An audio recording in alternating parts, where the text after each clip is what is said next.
So this is the last video for this topic, knowledge and curriculum. With this the topic, this unit on knowledge and curriculum would be over. So here we are on section 2.6. section 2.6 के बाद 3 section हो रहा है, 2.7, 2.8 और 2.9, जो सिर्फ एक एक पेज के हैं. वो बेसिकली जो अभी तक हमने पढ़ा है उनका समरी है. तो मैं सिर्फ पॉइंट्स बता दूंगी, उन पॉइंट्स को ध्यान रखिएगा. उनमें ज़्यादा डिटेल्स में भी मैं लेक्चर्स में कुछ कवर करने का है नहीं, because they are like of summary of what we have done. Right, so we start with section 2.6 now, which is a complete, from here we start looking at summarization of what all we have studied till now. The first topic on that summarization is 2.6, the recreating knowledge. Recreating knowledge का मतलब क्या है? सबसे पहले उसके आगे लिख लीजिए एक point, a discussion on pedagogy. Simple words.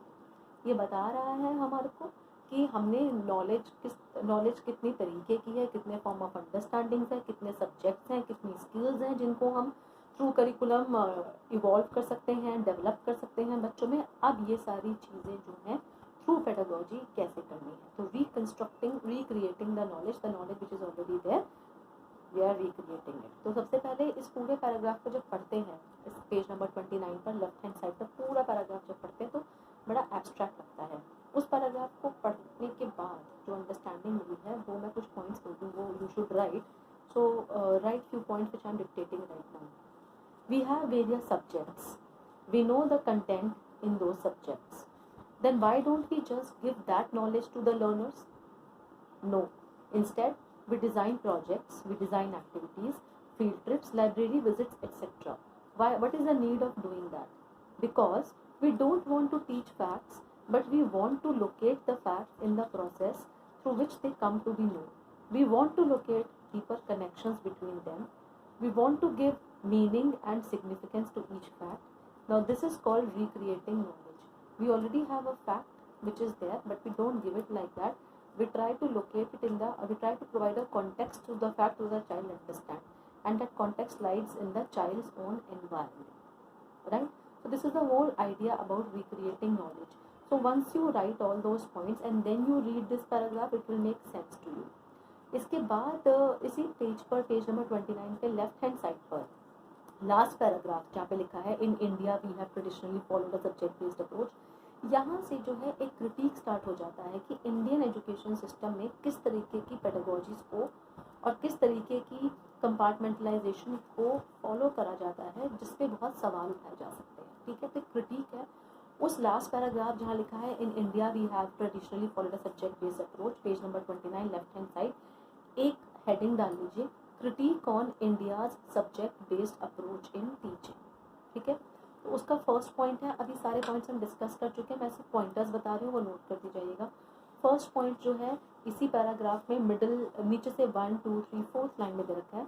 First, those areas that do not tend themselves to be organized in textbook and examine through marks become sidelined and described as co curricular और extra curricular. तो हम जो चीज़ें हमें लगता है कि main curriculum, mainstream curriculum का हिस्सा नहीं, उसे हम को करिकुलर एक्टिविटी का नाम दे देते हैं, बल्कि हम उसे इंटीग्रल करिकुलम का हिस्सा नहीं बनाते, उसमें हम ग्रेड्स दे देते हैं. यूजुअली स्कूल एजुकेशन की बात कर रही हूँ मैं, अभी कॉलेज एजुकेशन की बात यहाँ पे नहीं कर रही हूँ, स्कूल एजुकेशन, क्योंकि करिकुलम फ्रेमवर्क स्कूल एजुकेशन का ही है. तो ठीक है, पहले उन्होंने बात करी कि कैसे कुछ चीज़ें जो अहम हिस्सा होनी चाहिए वो को करिकुलर एक्टिविटीज बन जाती हैं. सेकेंड पॉइंट उन्होंने बात करा है कि कुछ सब्जेक्ट्स को हम बहुत ही कंपार्टमेंटलाइज कर देते हैं. भाई ये ज्योग्राफी है, ये हिस्ट्री है, ये पॉल साइंस है, ये साइंस है, ये फिजिक्स है, ये केमिस्ट्री है, बहुत कंपार्टमेंटलाइज कर देते हैं. थर्ड अप्रोच उन्होंने बात करी है कि हम बच्चों को नए तरीके नहीं सिखाते हैं नॉलेज कंस्ट्रक्ट करने के, बल्कि उनको फैक्ट्स दे दिए जाते हैं पढ़ने के लिए. They are never the ability to build their own, construct their own knowledge is never encouraged in learners. The fourth point that they talk about is the need for encouraging contemporary issues in the education. हम कभी भी contemporary topics को, articles को, contemporary issues को school education का हिस्सा बनाते ही नहीं है. जो सदियों से करिकुलम चला रहा है हम उसी को पढ़ाते हैं, जबकि कॉलेज एजुकेशन में हम अपने क्लासरूम्स में कंटेम्प्रेरी इश्यूज का डिस्कशन लेकर आते हैं, बट हम स्कूल लेवल में नहीं लेकर आते हैं. So we are not linking the education और the subjects to the present context. Present situation society में क्या हो रहा है उससे हम कुछ भी डिस्कस नहीं करते हैं, तो प्रेजेंट सिनेरियो को लेकर ही नहीं आते हैं. The fifth and the last point in this is that we select the knowledge and we include whatever we include in the curriculum, whatever we select as knowledge is not properly planned out or worked out. तो ये जो knowledge हम select करते हैं, ये selection of knowledge he properly worked out नहीं होता. कई बार लगता है बहुत पुरानी चीज़ें ट्रेडिशनली चलती आ रही है, नई चीज़ों की तो जगह ही नहीं मिल रही है. कुछ चीज़ें जो इम्प्रूव हो गई हैं वो इम्प्रोवाइजेशन करिकुलम में दिखता ही नहीं है. तो the way we select the knowledge also, the principles of selecting knowledge for inclusion in the curriculum are also not well worked out. Those principles are also not well worked out. ठीक है. उसके बाद ये 4-5 बातें इन्होंने बोली है जिसमें इन्होंने क्रिटिक करा है कि किस तरह से reconstruction of knowledge Indian education system में नहीं हो पाता है. उसके बाद इन्होंने बात करी है एक और चैलेंज की जिसको एक अलग सेक्शन दिया गया है, children's knowledge and local knowledge. वो सेक्शन 2.7 है. उसके अंदर इंपॉर्टेंट बात ये दे रखी है कि बच्चे की जो अपनी नॉलेज है उसकी वो knowledge, children's knowledge and local knowledge दोनों को यूज़ करना बहुत ज़रूरी है whenever you are teaching in the classroom. इसके बारे में भी हम बहुत बात कर चुके हैं. एक सिलेक्टिंग नॉलेज का छोटा सा यहाँ पर बॉक्स दे रखा है, रीड करोगे समझ में आ जाएगा. बहुत डिस्कशन हो चुकी है इसके बारे में, राइट. इसमें कुछ बातें हैं अंडरलाइन करने की. फर्स्ट लाइन से ही the children's community and local environment form the primary context in which the learning takes place. तो बच्चे का अपनी कम्युनिटी, उसका लोकल एनवायरनमेंट सबसे पहला जरिया होता है उसको या चीज़ें समझने का और एक इनफॉर्मल एजुकेशन लेने का. और स्कूल में इन दोनों चीज़ों को ही हम नेग्लेक्ट कर देते हैं. ना हम लोकल नॉलेज को इंपॉर्टेंस देते हैं, ना हम कम्युनिटी को तवज्जो देते हैं जब हम स्कूल एजुकेशन की बात करते हैं. तो ये भी एक ड्रॉबैक है इंडियन एजुकेशन सिस्टम का, right. And it is an interaction with the environment that the child constructs knowledge and derives meaning. This area has generally been neglected both in the textbooks as well as in our pedagogic practices. Text book में भी हमें एक community नहीं दिखती है, role of local knowledge नहीं दिखता है, रोल ऑफ लोकल एनवायरनमेंट नहीं दिखता. यही पेडागॉजी में इसके बहुत एग्जाम्पल है. जैसे आप कभी बारिश का एग्जाम्पल लेते हो, आप बारिश के ऊपर कविता बताते हो, बहुत खूबसूरत कविता है, बहुत खूबसूरत वातावरण है, लेकिन एक झुग्गी में रहने वाले बच्चे के लिए बारिश सबसे बड़ी प्रॉब्लम है. उसके घर के आसपास कीचड़ हो जाता है, परेशानी हो जाती है, गंदगी होती है, वो स्कूल नहीं जा पाता है या जा पाती है, तो द कॉन्टेक्स्ट बारिश is different for different children, right. तो इस तरह के एग्जाम्पल, कुएं का एग्जाम्पल देते हो, बच्चों ने कुआं देखा ही नहीं होता है. नल का एग्जाम्पल देते हो, हर एक घर में टैप लगा हुआ है, कम्युनिटी में बच्चों के पूरे झुग्गी में एक टैप लगा होता है, so these kind of things, examples that we give which are not related to the local knowledge of the child. तो ये सारी की सारी बातें इसमें लिखी गई हैं. बहुत सारे एग्जाम्पल्स डिस्कस करें which you can easily read. मतलब ऐसा कुछ नया नहीं है डिस्कशन के लिए. It's like a summarization of what we have been discussing.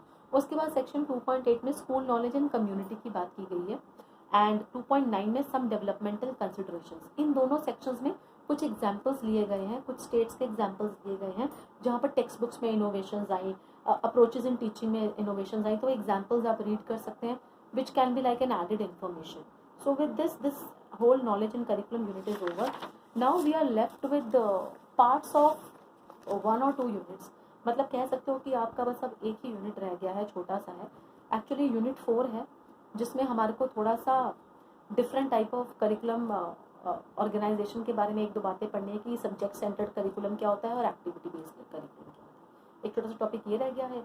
और एक social background of children and teacher, जहाँ पर माइनॉरिटीज़ पे फोकस किया जाएगा कि जो थोड़ा माइनॉरिटी सेक्शन है हमारी सोसाइटी में, करिकुलम उनके लिए क्या है और उनको कैसे क्या उनको हेल्प कर रहा है, क्या उनको इंक्लूड कर रहा है कि नहीं कर रहा है.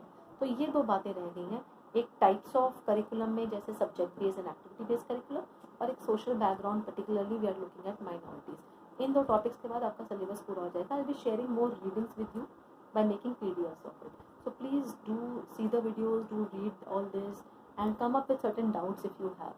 Okay, thank you.